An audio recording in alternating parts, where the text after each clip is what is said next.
Hello everyone, welcome to the Om Namah Shivay education hub. जैसे कि आप लोगों को स्क्रीन पे दिख रहा होगा, आज हम चैप्टर नंबर 3 क्लास 10th का मेटल्स एंड नॉन मेटल्स उसके ऊपर डिस्कशन करेंगे।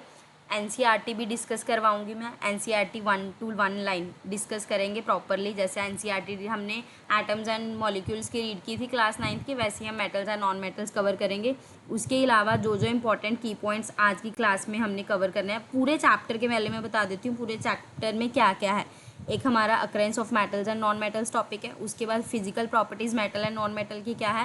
देन हम केमिकल प्रॉपर्टीज़ के बारे में डिस्कस करेंगे मेटल्स एंड नॉन मेटल्स के। उसके बाद हम chemical bond and the properties of ionic and covalent compounds की डिस्कस करेंगे। देन हम ओर्स एंड मिनरल्स को डिस्कस करेंगे। And last one is methods involve in metallurgy में कौन कौन से आपके मैथड्स इन्वॉल्व है उनके ऊपर ब्रीफ डिस्कशन करेंगे। अगर हम इसके साथ बात करें, एक एक चीज़ में आपको एनसीईआरटी की 1 to 1 लाइन एक्सप्लेन करूँगी प्रॉपर, और साथ के साथ जो मेरे ये वाले दूसरे पीडीएफ के नोट्स हैं वो आपके साथ डिस्कस करूँगी ताकि आपका कुछ भी ना रहे। आज की क्लास स्पेशली सिर्फ और सिर्फ फिजिकल प्रॉपर्टीज़ के ऊपर रहेगी। क्लासेज एक क्लास में नहीं करवाऊँगी सारा, अराउंड 2 to 3 क्लासेज आएंगे आपकी, या 3 से 4 क्लासेज भी हो सकती है। उसके बीच में हम ये सारा मेटल्स अच्छे से कवर कर लेंगे। स्टार्ट करते हैं हमारी आज की class. In class 9th you have learned about the various elements. हमने क्लास 9th में काफ़ी एलिमेंट्स के बारे में पढ़ लिया होता है। These elements can B classified into, हम वहाँ पे देखते हैं कि एलिमेंट्स कैसे क्लासीफाई होते हैं मेटल्स में, नॉन मेटल्स में, किसके बेसिस पे, उनकी प्रॉपर्टीज़ के बेसिस पे। Think of some uses of metals and non metals in your daily life. अपनी डेली लाइफ में आपके पास बहुत सारे मेटल्स हैं, नॉन मेटल्स हैं, उनके क्या यूजेस है वो सोचो। क्या क्या प्रॉपर्टीज़ हैं जिससे हम पता कर सकते हैं कि ये मेटल के अंदर आता है, ये नॉन मेटल के अंदर आता है, और ये प्रॉपर्टीज़ कैसे रिलेट करती है दूसरे एलिमेंट के यूजेस को निकालने के लिए या उनकी प्रॉपर्टीज़ को बताने के लिए। ये हमने सारा फिजिकल प्रॉपर्टीज़ में पढ़ना है। सबसे पहले आ जाओ मेटल्स के बारे में। The easiest way to start grouping substances is by comparing their physical properties. सबसे ईजी तरीका क्या है, फिजिकल प्रॉपर्टीज़ से हम कंपेयर कर सकते हैं कि कोई चीज़ मेटल है या नॉन मेटल है। उनकी फिजिकल प्रॉपर्टीज़ को देख के ही हमें पता लग जाता है। Let us study with the help of the activities. हमारे पास अराउंड 6 एक्टिविटीज़ हैं 3.1 से लेकर 3.6 तक, जिसके बीच में सिर्फ और सिर्फ फिजिकल प्रॉपर्टीज़ के बारे में डिस्कशन है। Collect the sample of the following metals. इसके लिए हमें ये जो मेटल्स लिखे हुए हैं, iron, copper, aluminium, magnesium, sodium, lead, zinc, और कोई भी मेटल जो आपको ईजिली अवेलेबल है उसको आपने लेना है। अब एक्टिविटी 3.1 क्या है, the samples of iron, copper, aluminium and magnesium, note the appearance. आपने ये 4 चीज़ें ली, इनकी अपीयरेंस नोट करो। जब आप देखोगे, अगर आप डेली लाइफ की मतलब अगर आप लो भी साइड से आयरन ले लो, किसी से एल्यूमिनियम लेके आओ, तो आप देखोगे they have less shiny surface. तो अगर आप इसका कंक्लूजन देखो तो इतनी लाइन हमें क्या बताती है, they have less shiny surface. Side by side लिखते रहो अपनी बुक्स खोल के, ताकि आपको जब आप रीड करो बोर्ड्स के लिए ये चैप्टर, तब आपके पास पता हो आपको इन पॉइंट्स का आंसर क्या है। उसके बाद आपने क्लीन करना उनके सरफेस को, each of element by rubbing with the sand paper. Sand paper ले लो, सैंड पेपर से रब करो, और फिर उसकी शाइननेस मतलब अपीयरेंस देखो कैसे आएगी। तो आप क्या देखोगे, दे बिकम मोर शाइनी। क्या देखोगे आप, दे बिकम मोर शाइनी। कब, जब हमने उनको रब किया विद द सैंड पेपर, तो आप देखोगे उनकी शाइननेस ज़्यादा आ गई। दैट मीन्स मेटल जो प्योर स्टेट में होते हैं वो कैसे होते हैं, shining surface, they have shining surface. इसी प्रॉपर्टी को, इस शाइनिंग प्रॉपर्टी को ही हम क्या बोलते हैं, लस्टर। सो मेटल्स की एक प्रॉपर्टी की आगे, they are lustrous, that means इनमें शाइन ज़्यादा होती है। होप आपको पहली एक्टिविटी क्लियर होगी। सेकेंड एक्टिविटी में क्या करना है, टेक सम स्मॉल पीसीज। आपने स्मॉल पीसीज लेने हैं, किसके, iron, copper, aluminium and magnesium के। Try to cut with these metal with the sharp knife. आपने क्या करना है, इन मेटल्स को शार्प नाइफ के साथ कट करने की कोशिश करनी है, और फिर अपनी ऑब्जर्वेशन नोट करनी है। जब आप देखोगे आपकी क्या ऑब्जर्वेशन आएगी, they are hard to cut. इसके आगे लिख लेना इस पॉइंट के बाद, they are hard to cut. इनको कट करना क्या है, मुश्किल है। They are hard to cut. Reason, hardness. बाकी हार्डनेस मेटल के ऊपर डिपेंड करती है, कोई मेटल ईजिली कट हो जाता है, कोई मेटल ईजिली कट नहीं होता। They are hard to cut. उसके बाद hold a piece of sodium metal. अब उन्होंने क्या दिया, सिर्फ और सिर्फ सोडियम मेटल लो, ये सारे मेटल छोड़ दो, सोडियम मेटल लो और उसको पेयर ऑफ टोंग्स के साथ पकड़ो। टोंग्स मतलब आपके पास एक इंस्ट्रूमेंट होता है, अगर आप लैब्स में, अगर आप टीचर को बोल लो लैब में लेके जाएंगे, वहाँ आपको दिखेगा ऐसे कुछ होता है, 2 टोंग्स के साथ, इसके बीच में आपने मेटल को पकड़ना होता है। ठीक है, पकड़ो।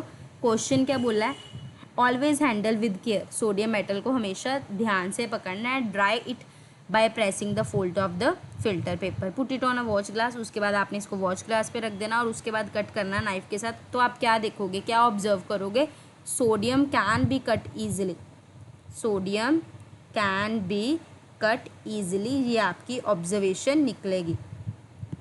इस ऑब्जर्वेशन से आपको क्या कंक्लूजन मिली है, that metals are generally hard. ऊपर वाले हमने मेटल्स देखे थे, उनको कट करना मुश्किल था, तो मतलब आपकी जो मेन मेटल्स की प्रॉपर्टी आई है सेकंड, वो क्या कहती है, metals are generally hard. Metal जो होते हैं वो हार्ड होते हैं और इनकी हार्डनेस किस पे डिपेंड करती है, मेटल टू मेटल। अब जैसे सोडियम है, सोडियम इजीली कट हो गया, मतलब हार्डनेस किस पे डिपेंड करती है, मेटल टू मेटल डिपेंड करती है। ठीक है, उसके बाद नेक्स्ट आ जाओ 3.3 activity, take pieces of iron, zinc, lead and copper. अब आपने किसके पीस लेने हैं, iron, zinc, lead and copper के। Place one metal on a block of iron, एक मेटल को रख देना आयरन के ब्लॉक पे। Strike it 4 to 5 times with the hammer, और उसके बाद उस पर क्या लगाना, हैमर से उसको मारना है। व्हाट डू यू ऑब्जर्व, आप क्या ऑब्जर्व करोगे, रिपीट करते रहना, आयरन की जगह जिंक ले लो, फिर लेड ले लो, फिर कॉपर ले लो। Record the changes in the shape, shape के इसकी चेंजेस देखनी है, क्या शेप में चेंजेस आएगी। तो आपको क्या ऑब्जर्व होंगी, that some metals can be beaten into thin sheet, कि जो ये मेटल्स हैं, मेटल्स किस में कन्वर्ट हो गए, जब हमने उनको बीट करा तो वो ये पतली पतली शीट्स में कन्वर्ट हो गए। इसी प्रॉपर्टी को क्या बोलते हैं, मेलाबिलिटी। क्या बोलते हैं, मेलाबिलिटी। तो ये याद रखना है, that metals are malleable in nature. Malleable का मतलब आपको पता होना चाहिए, they can be beaten into thin sheet, they can be beaten into thin sheet. Did you know that gold and silver are most malleable metals, और सबसे most malleable metals कौन से होते हैं, आपके गोल्ड एंड सिल्वर। आप देखोगे silver की कितनी पतली पतली आपको वो भी मिल जाती हैं, झांझरें भी मिल जाती हैं, या बहुत चपटा सिल्वर भी हो जाता है। गोल्ड के भी प्लेट्स भी आपको मोटी से भी मिल जाती है, पतली से भी गोल्ड की प्लेट मिल जाती है। कि जो गोल्ड और सिल्वर है वो सबसे ज़्यादा मोस्ट मेलेबल मेटल है, ये आपने अपनी नोटबुक में नोट करके रखना है। नेक्स्ट 3.4 एक्टिविटी देखो, 3.4 एक्टिविटी क्या कह रही है, कंसीडर सम मेटल। ऐसे कुछ मेटल्स लो, जैसे आयरन ले लिया, कॉपर ले लिया, एल्यूमिनियम ले लिया, लेड ले लिया। आप एक चीज़ ऑब्जर्व कर रहे होगे, हमने जितने भी मेटल्स की बात करें हैं, generally iron, copper, aluminium, lead बार बार बोल रहे हैं, तो आपने ये लर्न कर लेना है, they all are the metals, they all are metals. Which of the above metal are available in the form of wires, इनमें से कौन से मेटल्स जो है वो वायर की फॉर्म में अवेलेबल होते हैं। तो आपका आंसर क्या है इस क्वेश्चन का, आयरन, कॉपर एंड एल्यूमिनियम। तो ये आंसर में लिख लेना, आयरन, कॉपर एंड एल्यूमिनियम। ये जो एबिलिटी है मेटल्स की, जो इसको थिन वायर्स में कन्वर्ट करती है, इसी एबिलिटी को हम क्या बोलते हैं, डक्टिलिटी। इस एबिलिटी को हम क्या बोलते हैं, डक्टिलिटी। और सबसे ज़्यादा डक्टाइल मेटल कौन सा है, गोल्ड। सबसे ज़्यादा डक्टाइल मेटल कौन सा है, gold. You will be surprise to know a wire of 2 kilometre length can be drawn from 1 gram of gold. 1 gram of gold से हम 2 किलोमीटर तक की लेंथ की वायर बना सकते हैं। इट्स ऑफ बिकॉज, अब हमने गोल्ड में देखा था वो डक्टाइल भी था, ये मेलाबाइल भी था, और अब हमने देखते हैं वो डक्टाइल भी है। That means because of malleable and ductile, metals can be give different shapes according to the needs. मतलब जैसी हमें शेप चाहिए, हम वैसी शेप में उनको कन्वर्ट कर सकते हैं। क्लियर, इतना होप आपको क्लियर हो गया होगा। बाकी फिर भी कोई डाउट आए आपको कि ये एक बार दोबारा बता दो, आप अपना डाउट कमेंट सेक्शन में पूछ सकते हो, कोई इशू नहीं है, 10 बार पूछो, आपके डाउट्स क्लियर होने चाहिए। मेन आपके डाउट्स के ऊपर आपके डाउट सारे के सारे क्लियर होने चाहिए, ये ज़्यादा ज़रूरी है।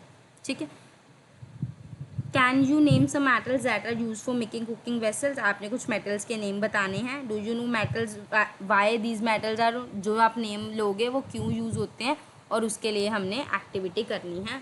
अब देख लेते हैं 3.5 एक्टिविटी को। 3.5 एक्टिविटी में देखो, आपको फिगर ऑलमोस्ट दिख रही होगी, पिक्चर सभी को क्लियर है। अगर नहीं क्लियर, वैसे तो स्क्रीन पे पूरी पिक्चर आ रही है, बट फिर भी अगर नहीं क्लियर, आप अपने बुक्स वगैरह खोल के रख सकते हो, कोई इशू नहीं है। देखो, टेक एल्यूमिनियम और कॉपर वायर। आपने इधर देखो एक मेटल वायर लेनी है, उसमें चाहे एल्यूमिनियम की ले लो चाहे कॉपर की ले लो। Clamp this wire on a stand, ये हमने स्टैंड है, स्टैंड के बीच में ये देखो वायर हमने लगा दी। वायर क्या करें, हमने स्टैंड के बीच में लगा दी। Fix a pin to the free end of the wire using wax. यहाँ पे हमने क्या लगा दी, पिन लगा दी with the help of wax. Heat the wire with the steric lamp, यहाँ हमने स्टेरिक लैम्प लिया, इससे हमने क्या करा, हीट करना शुरू करा। चाहे आप कैंडल की हेल्प से कर सकते हो, बर्नर की हेल्प से कर सकते हो, जैसे मर्जी आप हीट करनी है हमने wire. What do you observe after some time, तो आप क्या देखोगे, इट मेल्ट वैक्स। ये ऑब्जर्वेशन में आप लिख लो, यहाँ पे नोट करके लिख लो, आप क्या ऑब्जर्व करोगे, इट मेल्ट द वैक्स, इसने क्या कर दिया, वैक्स को मेल्ट कर दिया। एंड पिन ड्रॉप्स, और पिन क्या हो जाएगी, ऑब्वियसली पिन क्या हो जाएगी, नीचे गिर जाएगी। Not your observation, does the metal wire melt, क्या मेटल वायर भी मेल्ट होगी, तो इसका आंसर आपका क्या आएगा, नो। इसका आंसर क्या आएगा, no, metal wire does not melt, does not melt. Observations लिखते रहो, क्योंकि स्कूल वाले ऑब्जर्वेशंस कम बताते हैं, ठीक है, पर आपको ऑब्जर्वेशंस पता होनी चाहिए, क्योंकि आजकल का ट्रेंड है एग्ज़ाम में ऑब्जर्वेशंस ही पूछी जा रही हैं। तो उस एक्टिविटी से आपको क्या पता लगा, जो अब एक्टिविटी हमने पढ़ी है, इससे हमारा नेक्स्ट प्रॉपर्टी आ गई, that metals are good conductor of heat and have high melting point. क्योंकि मेल्ट नहीं हो रहा, मतलब इनके मेल्टिंग पॉइंट बहुत ज़्यादा है। जो हमारे मेटल्स हैं ये कैसे हैं, गुड कंडक्टर्स हैं, और इनका मेल्टिंग पॉइंट बहुत ज़्यादा होता है। और सबसे बेस्ट कंडक्टर्स में कौन कौन से मेटल्स आते हैं आपके, सिल्वर एंड कॉपर। कौन कौन से आते हैं, silver and copper. Lead and mercury are poor conductors, और सबसे ज़्यादा पुअर में आपके कौन आ जाते हैं, लेड एंड मर्करी। तो ये याद रखना है, बेस्ट में आपके पास सिल्वर कॉपर आ गया, एससी, ठीक है, एससी से याद रख लो सिल्वर कॉपर, और पुअर में आपके पास एमएल, एमएल होते हैं ना, एमएल से याद रख लो मर्करी एंड लेड, ठीक है। नेक्स्ट 3.6 एक्टिविटी में देखो, 3.6 एक्टिविटी के कह रही है, setup and electric circuit. Electric circuit हमने सेटअप कर लिया, यहाँ एक हमने बैटरी रख दी, एक बल्ब रख दिया, स्विच लगा दिया, 2 क्लिप्स लगा दी ए एंड बी। उसके बाद देखो क्या है, setup and electric circuit, place the metal to be tested, जो भी मेटल को टेस्ट करना उसको यहाँ पे रख दो, between A and B. Does the bulb glow, what does it indicate, क्या बल्ब ग्लो होगा, तो हमारा इस क्वेश्चन का आंसर क्या है, yes, yes the bulb glows, because अभी हमने ऊपर क्या देखा था, metals are the good conductor of electricity. मेटल्स क्या होते हैं, गुड कंडक्टर होते हैं इलेक्ट्रिसिटी के, metals are the good conductor of electricity. तो ये आप चीज़ नोट कर लो अपनी बुक में ही, साइड बाय साइड नोट करते रहो, क्योंकि फाइनल्स में आपने बुक पढ़नी होती है, तब आपको फ़ायदा होगा। तो इससे क्या पता लगा, wires that carry current in our homes are coating of PVC. तो ये भी याद रखना, जो आपके घरों में वायर की कोटिंग होती है वो किससे होती है, पीवीसी। पीवीसी की फुल फॉर्म आपको पता होनी चाहिए, दैट इज़ पॉलीविनाइल क्लोराइड और अ rubber like material. Y electric wires coating, ये क्यों होते हैं, ताकि हमें करंट वगैरह ना लगे। जो रबर होते हैं वो पुअर कंडक्टर होते हैं, इससे हमें शॉक वगैरह नहीं लगते। Do they produce sound, metals that produces sound. अच्छा, अब नेक्स्ट प्रॉपर्टी आ गई, the metals that produces sound. जो मेटल साउंड प्रोड्यूस करते हैं जब स्ट्राइक करते हैं हार्ड सरफेस पे, उस प्रॉपर्टी को हम क्या बोलते हैं, सोनोरस। क्या बोलते हैं, सोनोरस, ठीक है। आपको होप मेटल्स क्लियर हो गया होगा सारा, कि मेटल्स की हमने फिजिकल प्रॉपर्टीज़ के बारे में डिस्कस कर लिया, मेटल की फिजिकल प्रॉपर्टीज़ क्या हैं। अब आ जाते हैं नॉन मेटल्स की। नॉन मेटल्स भी डिस्कस कर लेते हैं, फिजिकल प्रॉपर्टीज़ ख़त्म कर लेते हैं topic. In the previous class you have learned about there are very few non metals as compare to metals. अगर हम मेटल्स के कंपैरेटिव में देखें, जो नॉन मेटल्स हैं वो क्या होते हैं, बहुत ज़्यादा कम होते हैं। Some of the examples are, कुछ एग्जाम्पल्स क्या हैं, carbon, sulphur, iodine, oxygen, hydrogen. ये हमारे किस में आते हैं, आपके नॉन मेटल्स की एग्जाम्पल्स हैं। The non metals are either solids or gases. Non metals generally या सॉलिड फॉर्म में होंगे या गैसेज फॉर्म में होंगे, तो इनको स्टार मार्क कर लेना। Except bromine is a liquid, तो ये एक्सेप्शन है, एक्सेप्शन केमिस्ट्री में ज़्यादा ही होती हैं, तो इसको स्टार मार्क कर लेना कि ब्रोमीन क्या है, एक लिक्विड है। Do non metals have the physical property similar to the metals, क्या नॉन मेटल्स की भी फिजिकल प्रॉपर्टी सेम है जैसे मेटल्स की होती हैं, हम उसको अब डिस्कस कर लेते हैं। कलेक्ट सम सैम्पल्स, हमने कुछ सैम्पल्स लेने हैं, जैसे कार्बन में कोल और ग्रेफाइट ले लिया, सल्फर ले लिया, आयोडीन ले लिया। सेम जैसे हमने 3.1 से 3.6 में सारी एक्टिविटीज़ की हैं। सबसे पहले हमने सरफेस पे देखा, हार्डनेस देखी, मैलेबिलिटी देखी, डक्टिलिटी देखी, कंडक्शन देखी, सोनोरिटी मतलब साउंड प्रोड्यूसिंग नेचर देखा। वही हमने सारा इन चारों मेटल्स का लेना है। तो ये टेबल बना लो, यही टेबल बना हुआ है, मैं आपको लिखवा देती हूँ। सबसे पहले हम ले रहे हैं ग्रेफाइट, कलर चेंज कर देती हूँ क्योंकि ऑलरेडी ब्राउन है। सबसे पहले ग्रेफाइट का ले रही हूँ। ग्रेफाइट, ग्रेफाइट का जो आपका सिंबल होता है वो कार्बन का ही है, तो इसका सिंबल क्या होता है, सी ही होता है। अगर ये टाइप देखो तो ये किस में आता है, लस्ट्रस में आता है। किस में आता है, लस्ट्रस। हमने देखा था ना टाइप्स में, हम लस्ट्रस और नॉन लस्ट्रस की बात कर रहे थे। ये आप देख लेना क्योंकि स्पेस यहाँ पे थोड़ी सी कम है। अगर मैं जूम करती हूँ, मेरे को स्क्रीन से बाहर ना चले जाए आपका। चलो देख लेना, मैं छोटा छोटा लिख रही हूँ लस्ट्रस। ये थिकनेस कम कर देती हूँ, फिर शायद आ जाएगा। लस्ट्रस, ये शॉर्ट फॉर्म में लिख रही हूँ, ठीक है। जो ग्रेफाइट होता है वो क्या होता है, लस्ट्रस नेचर का होता है। अगर हार्डनेस देखें तो ग्रेफाइट सॉफ्ट होता है आपका। ग्रेफाइट क्या होता है, सॉफ्ट होता है। मैलेबिलिटी में नो, नॉन मेटल्स मैलेबल नहीं होते। डक्टिलिटी में भी आपका क्या आ जाएगा, नो आ जाएगा।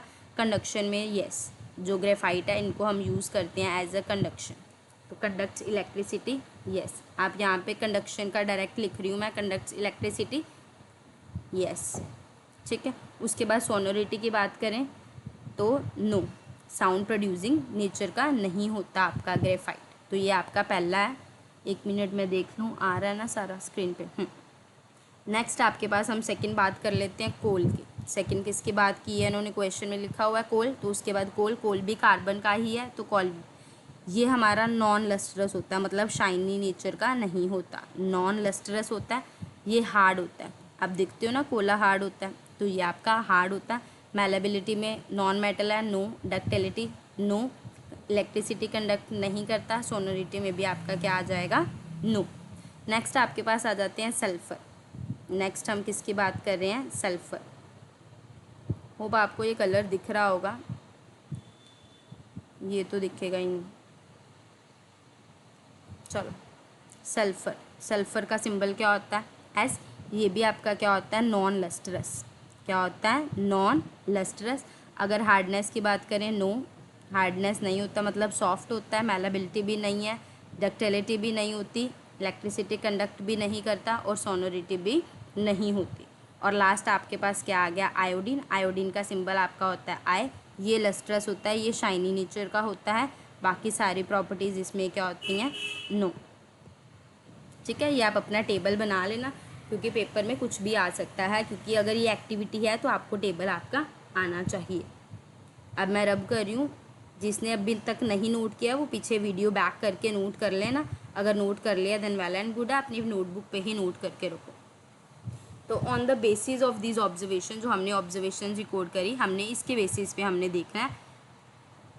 देखो, सबसे पहले all the metals except mercury exist as solid at room temperature. जितनी भी हमने देखे थे सारे जो मेटल्स हैं, मर्करी को छोड़ के सारे क्या होते हैं, सॉलिड होते हैं रूम टेम्परेचर में। और मेटल्स का क्या होता है, हाई मेल्टिंग पॉइंट होता है। बट जो गैलियम और सीजियम है इनके लो मेल्टिंग पॉइंट है। ये वाले पैराग्राफ में आपके पास सारे एक्सेप्शंस लिखे हुए हैं, जो जो एक्सेप्शंस है। सारे मेटल आपके पास सॉलिड होते हैं एक्सेप्ट मर्करी, वो लिक्विड होता है। अगर है मेल्टिंग पॉइंट की बात करें, सभी का मेल्टिंग पॉइंट हाई होता है और गैलियम और सीजियम का लो होता है, GC। अब बायो में भी हम पढ़ते हैं ना CG, तो आप CG भी से भी याद रख सकते हो, GC से भी याद रख सकते हो, गैलियम सीजियम, ठीक है। These two metals will melt if you keep them on your palm. अगर आप अपने पाम पे भी रखते हो तब भी ये मेटल्स जल्दी मेल्ट हो जाते हैं। उसके बाद आयोडीन, हमने अभी एग्जांपल देखा, आयोडीन लस्ट्रस नेचर की है, जबकि आयोडीन नॉन मेटल है, still it is lustrous in nature, तो ये भी आपका क्या है, एक एक्सेप्शन है। कार्बन नॉन मेटल है बट वो डिफरेंट फॉर्म्स में एग्जिस्ट होता है। जो ये डिफरेंट फॉर्म में एग्जिस्ट होता है इसी को हम क्या बोलते हैं, एलोट्रॉप्स। क्या बोलते हैं, एलोट्रॉप। और diamond, it is an allotrope of carbon, जो क्या है, सबसे हार्डेस्ट नेचुरल सब्सटेंस है। जबकि जो आपके नॉन मेटल्स होते हैं वो सॉफ्ट होते हैं, बट आपका जो डायमंड है जो कि कार्बन का ही एक फॉर्म है, carbon as a non metal, उसको सॉफ्ट होना चाहिए बट वो क्या होता है, हार्ड होता है। और उसका मेल्टिंग और बॉइलिंग पॉइंट भी क्या होता है, ज़्यादा होता है। जनरली नॉन मेटल्स का मेल्टिंग एंड बॉइलिंग पॉइंट कम होता है। जो ग्रेफाइट है, ग्रेफाइट भी एलोट्रोप है कार्बन का। कंडक्ट इलेक्ट्रिसिटी में हमने सभी में नो लिखा था, बट सिर्फ ग्रेफाइट में हमने यस लिखा था, तो it is also an exception case. जो आपका ग्रेफाइट है वो it is a good conductor of electricity, तो ये भी आपका क्या आ गया, एक एक्सेप्शन केस आ गया। उसके बाद एल्कली मेटल्स में बात करें तो लिथियम, सोडियम, पोटाशियम, ये सारे सॉफ्ट होते हैं and they can B cut with knife. They have low densities, इनकी डेंसिटीज़ लो होती है और इनका मेल्टिंग पॉइंट भी लो होता है, जबकि ये मेटल्स हैं इनका मेल्टिंग पॉइंट ज़्यादा होना चाहिए, बट ये भी आपका क्या है, एक एक्सेप्शन है।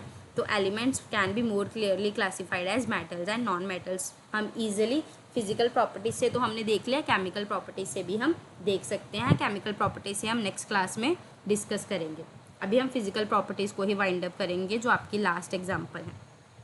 इसके लिए इन्होंने क्या किया, टेक अ मैग्नीशियम रिबन, आपने एक मैग्नीशियम का रिबन लेना है, एंड सम सल्फर पाउडर, और साथ में क्या लेना है, सल्फर का पाउडर लेना है। बर्न द मैग्नीशियम रिबन, आपने देखा है जब मैग्नीशियम रिबन को आपने क्या करना है, बर्न करना है। क्या करना है, मैग्नीशियम रिबन को बर्न करना है। कलेक्ट द एशेज़, उसके बाद जो एशेज़ फॉर्म होंगी उनको कलेक्ट करना और उसको किस में डिज़ोल्व कर देना है, वाटर में डिज़ोल्व कर देना है। किस में डिज़ोल्व करना है, वाटर में आपने इसको डिज़ोल्व करना है।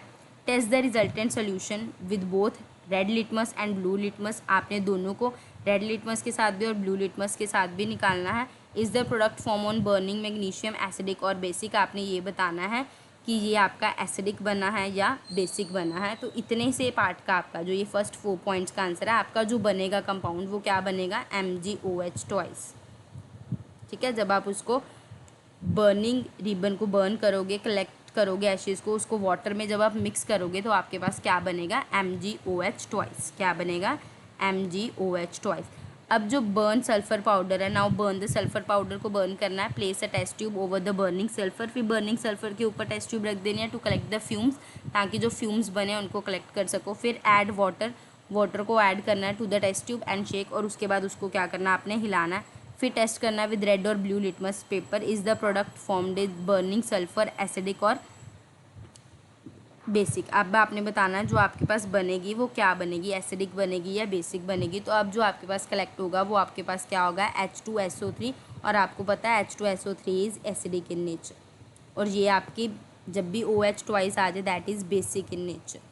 तो जो आपके ऊपर वाले क्वेश्चन का आंसर था वो आपका basic in nature MgOH twice बना, और नीचे वाला आपका क्या बना, H2SO3 बना, that is acidic in nature. उसके बाद है can you right the equation, आपने इक्वेशन लिखनी है। हमने मैग्नीशियम को बर्न ही करा है, तो मैग्नीशियम को जब आप बर्न करोगे तो आपके पास क्या आता है, MgO आता है। बैलेंस कर लेना इक्वेशन को, तो आपके पास क्या आ जाएगा, 2MgO आ जाएगा।